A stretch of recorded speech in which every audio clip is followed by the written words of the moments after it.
श्लोक 28 अनुवाद। जिन मनुष्यों ने पूर्व जन्मों में तथा इस जन्म में पुण्य कर्म किए हैं, जिनके पाप कर्मों का पूर्णतः उच्छेदन हो चुका होता है, वे मोह के द्वंद्वों से मुक्त हो जाते हैं और वे संकल्प पूर्वक मेरी सेवा में तत्पर होते हैं।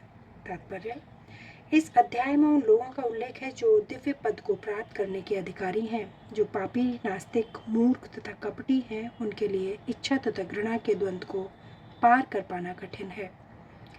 केवल ऐसे पुरुष भक्ति स्वीकार करके क्रमशः भगवान के शुद्ध ज्ञान को प्राप्त करते हैं, जिन्होंने धर्म के विधि विधानों का अभ्यास करके पुण्य कर्म करने तथा पाप कर्मों के जीतने में अपना जीवन लगाया है।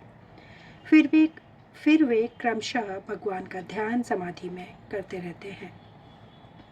आध्यात्मिक पद पर आसीन होने की यही विधि है। शुद्ध भक्तों की संगति में कृष्ण भावनामृत के अंतर्गत ही ऐसी पद प्राप्ति संभव है, क्योंकि महान भक्तों की संगति से ही मनुष्य मोह से उबर सकता है।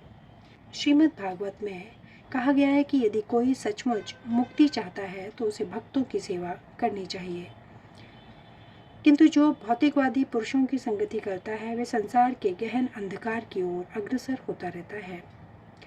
भगवान के सारे भक्त विश्व भर का भ्रमण इसलिए करते हैं जिससे वे बुद्धिजीवियों को उनके मोह से उबार सकें। मायावादी यह नहीं जान पाते कि परमेश्वर के अधीन अपनी स्वाभाविक स्थिति को भूलना ही ईश्वरीय नियम की सबसे बड़ी अवहेलना है।